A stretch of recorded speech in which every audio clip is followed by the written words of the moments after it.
वफ़ाक़ी हुकूमत transit trade ज़रिए 212 शयूं अफ़गानिस्तान मोकिलण ते पाबंदी हणी छॾी। वापार वारी वज़ारत ट्रांसिट ट्रेड ज़रिए शयूं मोकिलण ते पाबंदीअ जो SRO जारी करे छॾियो। SRO मूजिबि ख़ुश्क ऐं ताज़ो मेवो, घरेलू इस्तेमाल जो सामान, fridge, air conditioners, juicer machines Afghanistan मोकिलण ते पाबंदी हूंदी। चांहि जी पत्ती, कॉस्मेटिक्स ऐं टॉयलेट में इस्तेमाल थींदड़ शयुनि जी अफ़गानिस्तान मोकिलण ते बि पाबंदी हूंदी। 17 क़िस्म जे कपड़े, गाॾियुनि जा टायर बि अफ़गानिस्तान मोकिलण ते पाबंदी हूंदी।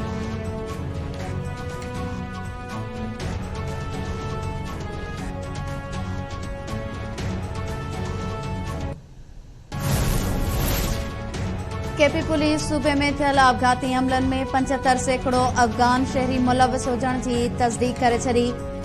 IG केपी अख्तर हयात ख़ान चयो आहे त सूबे में भत्ताखोरी वारनि वाक़िअनि में बि अफ़गान शहरियुनि जे मुलविस हुअण जी तस्दीक थींदी रही आहे। बाड़ा हंगू, बाजोड़ ऐं पुलिस लाइन्स ते थियल आपघाती हमलनि में अफ़गान शहरी मुलविस हुआ।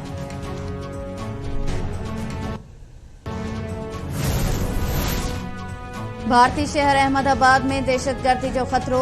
पाकिस्तान भारत खां क़ौमी क्रिकेट टीम खे तहफ़ुज़ फ़राहम करण जो मुतालबो करे छॾियो। परॾेही तर्जुमान मुमताज़ ज़हरा बलोच चयो आहे त पाकिस्तान जी क़ौमी क्रिकेट टीम खे तहफ़ुज़ फ़राहम करण मेज़बान मुल्क जी ज़िम्मेवारी आहे। पाकिस्तान अफ़गान मुहाजिरनि जे सालनि खां महिमान नवाज़ी करे रहियो आहे। गैर क़ानूनी तौर तरसियल अफ़गाननि ऐं ॿियनि परॾेहियुनि ख़िलाफ़ ऑपरेशन कयो पियो वञे। ऑपरेशन कंहिं ख़ासि शहरियत रखंदड़नि जे ख़िलाफ़ नाहे। अफ़गान मुहाजिरनि समेत मुल्क में गैर क़ानूनी तौर रहंदड़ समूरनि परॾेहियुनि ख़िलाफ़ कार्रवाई कई पई वञे। सिंध जे निगरान वॾे वज़ीर एपेक्स कमेटी जो इजलास सुभाणे तलब करे वरितो। निगरान घरू वज़ीर, corps commander Karachi, IG Sindh समेत लाॻापियल अख़्तियारनि जा अमलदार शिरकत कंदा। इजलास में नेशनल एक्शन प्लान, कच्चे में ऑपरेशन, सिंध में गैर क़ानूनी तौर रहंदड़ अफ़गाननि समेत समूरनि गैर क़ानूनी परॾेहियुनि खे निकाली ॾियण बाबति अहम फ़ैसिलनि जो इम्कान। निगरान वॾे वज़ीर वफ़ाक़ी निगरान हुकूमत महांगाई जी मारियल अवाम ते बिजली किराए छॾी। बिजली फ़ी यूनिट ₹1.71 महांगी। नोटिफिकेशन जारी।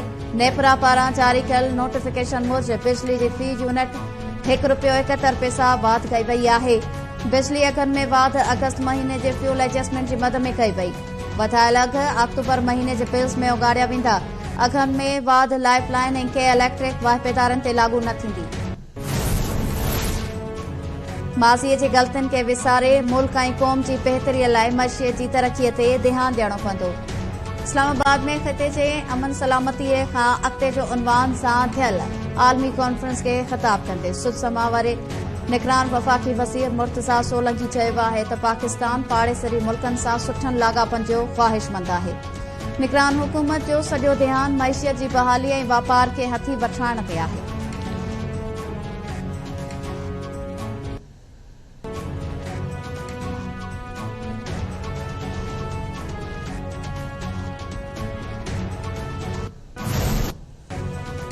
लाहौर हाई कोर्ट पंजाब में खंड जी क़ीमत मुक़रर करण जो अख़्तियार सूबाई हुकूमत खे ॾेई छॾियो।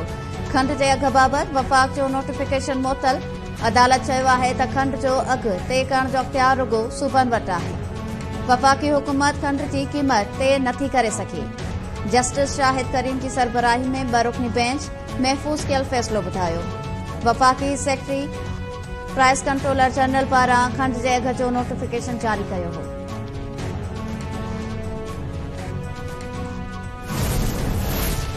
इस्लामाबाद हाई कोर्ट जेल में क़ैद PTI चेयरमैन जी हयाती खे ख़तरे बाबति बुशरा बीबी जी दरख़्वास्त ते धुरनि खे नोटिस जारी करे छॾिया। चीफ जस्टिस आमिर फारूक जी अदालत में बुशरा बीबी जी दरख़्वास्त ते ॿुधणी थी।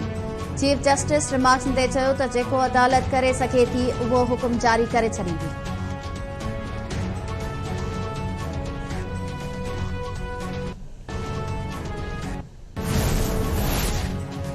डॉलर जी क़ीमत में महीने खां घटिताई जो सिलसिलो जारी। अॼु इंटरबैंक में डॉलर वधीक ₹1.08 सस्तो थियण बैदि ₹283.60 जो थी वियो।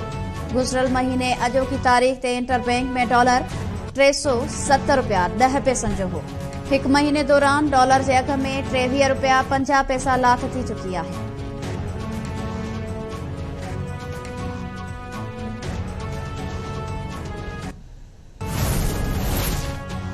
मकानी खाते में करप्शन जो सिस्टम हली रहियो आहे। जानवरनि जी मंडी जो ऑक्शन 5 अरब रुपयनि में थियो। मूंखे कंहिं बि सिस्टम जो हिस्सो नाहे थियणो।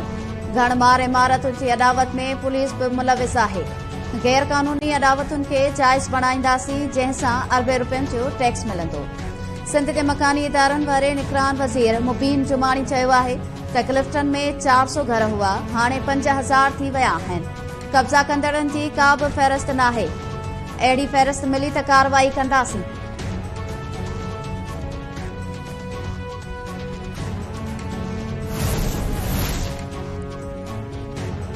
मकानी इदारनि जे मेयर ऐं चेयरमैन्स खे DDO पावर्स ॾियण वारो नोटिफिकेशन सिंध हाई कोर्ट में चैलेंज। अदालत इलेक्शन कमीशन सिंध जे चीफ सेक्रेटरी समेत दरख़्वास्त में धुर ॼाणायल अख़्तियारनि खे नोटिस जारी करे छॾिया। दरख़्वास्त गुज़ार इस्तदा कई त माली अख़्तियार ॾियण खां पोइ मकानी नुमाइंदा चूंडुनि ते असरअंदाज थी सघनि था। सिंध हाई कोर्ट आमदनी खां वधीक मिल्कियतुनि वारे केस में अॻूणे सूबाई वज़ीर मुकेश कुमार चावला ऐं ॿियनि जी ज़मानत में वाध करे छॾी। मुकेश कुमार चावला ऐं ॿियनि खे 10-10 लख रुपयनि जा जमा मचलका कराइण जो हुकुम। अदालत नेब जी जांच ऑफिसर खां सुभाणे ताईं वधीक तफ़सील तलब करे वरिता।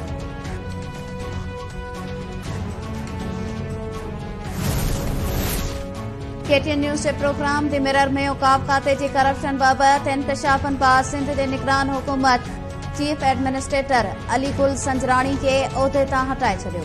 नोटिफिकेशन जारी। औकाफ खाते जो एडिशनल सेक्रेटरी मुमताज़ चन्ना चीफ एडमिनिस्ट्रेटर मुक़रर। अली गुल संजराणी ख़िलाफ़ एंटी करप्शन में इंक्वायरी हलंदड़।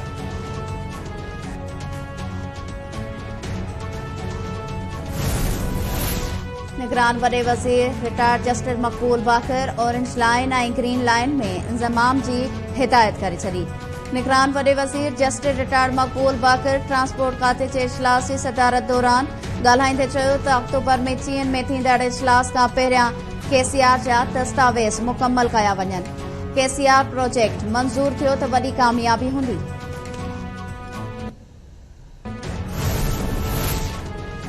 सखर पुलिस 53 ॾींहं गुज़रण बावजूद शहीद सहाफ़ी जान मोहम्मद महर जे कातिलनि खे गिरफ़्तार न करे सघी।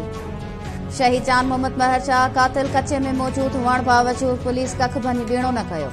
सिंध सरापा एहतजाज बणियल। सखर यूनियन ऑफ जर्नलिस्ट पारां एहतजाज। शहीद जान मोहम्मद महर जे वारसनि, सहाफ़िन, सिविल सोसाइटी जे नुमाइंदनि, हारी कमेटी जे सदर समर हैदर जतोई ऐं ॿियनि जी शिरकत। पनवाकिल में बि एहतजाजी मुज़ाहिरो। हैदराबाद यूनियन ऑफ जर्नलिस्ट जे सॾ ते हाला, मटियारी, न्यू सईदाबाद, उडेरो लाल, दादू में अलामती बुख हड़ताल। कलम धणिन एहतजाज कंदड़ शहीद जे वारसनि, सहाफ़िन, सियासी समाजी अॻवाननि ऐं सिविल सोसाइटी जे नुमाइंदनि चयो आहे त 53 ॾींहं गुज़रण बावजूद पुलिस कातिलनि खे गिरफ़्तार करण में नाकाम थी वई आहे। निगरान सिंध हुकूमत जा वाइदा बि वफ़ा नाहिनि थिया। शहीद जान मोहम्मद महर जा कातिल ऐं सहूलतकार फौरी तौर गिरफ़्तार कया वञनि। दहशतगर्दी तोड़ अदालत फातिमा फाड़ो क़तल केस में नामज़द जवाबदारनि खे अदालती रिमांड ते जेल मोकिले छॾियो। पुलिस जवाबदार पीर असद शाह, फयाज़ शाह, हिना शाह ऐं इम्तियाज़ मीरासी खे अदालत में पेश कयो।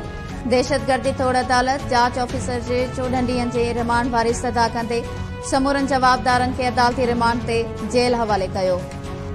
ॿुधणी 19 अक्टूबर ताईं मुलतवी। मक़तूल फातिमा जे वारसनि पारां जांच ऑफिसर ते एतमाद जो इज़हार कयो।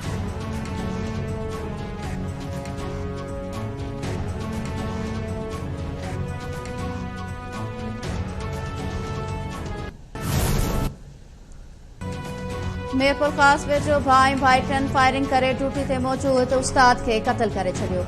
ॻोठ गुलाम मोहम्मद बुगटी में पुराणे तकरार तां हथियारबंदनि मास्टर अब्दुर्रहमान बुगटी खे क़तल कयो। पुलिस मूजिबि अब्दुर्रहमान बुगटी जो पंहिंजे भाउ मोहम्मद हसन ऐं भाइटनि सां तकरार हलंदड़ हो। वधीक जांच कई पई वञे। ठारूशाह वेझो ॻोठ ठठ सोलंकी वासी नींगरी सां वेशी जवाबदार पारां मुबैना ज़्यादती। पुलिस जवाबदार खे गिरफ़्तार न करे सघी। जवाबदार जो भाउ गिरफ़्तार। वारसनि जो चवणु आहे त 11 वरियनि जी न्याणी खुटियूं चूंडे रही हुई त जवाबदार सत्तार सोलंकी खेसि ज़्यादती जो निशानो बणायो। पुलिस रुगो NC दाख़िल कई आहे। जवाबदार खे गिरफ़्तार करे इंसाफ़ कयो वञे। पुलिस जो चवणु आहे घोटकी वासी नौजवान रहीम यार खान जी निजी अस्पताल में इलाज दौरान फौत। वारसन जो डॉक्टर ते मुद्दे ख़ारिज इंजेक्शन लगाइण जो इल्ज़ाम। नौजवान जे वालिद चयो आहे त पुट अली गुलशर खे बीमारी सबब रहीम यार खान जे निजी अस्पताल में दाख़िल करायो, जिथे डॉक्टर वज़ीर चाचड़ खेसि मुद्दे ख़ारिज इंजेक्शन लगाई, जंहिं सबब नौजवान फोत थी वियो। डॉक्टर ख़िलाफ़ कानूनी कार्रवाई कई वञे।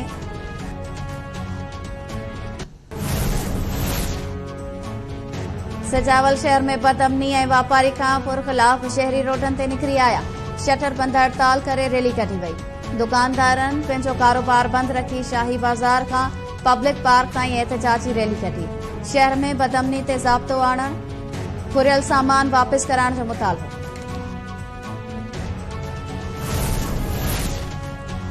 ऐं क्रिकेट वर्ल्ड कप 2023 जा मुक़ाबला शुरू थी विया।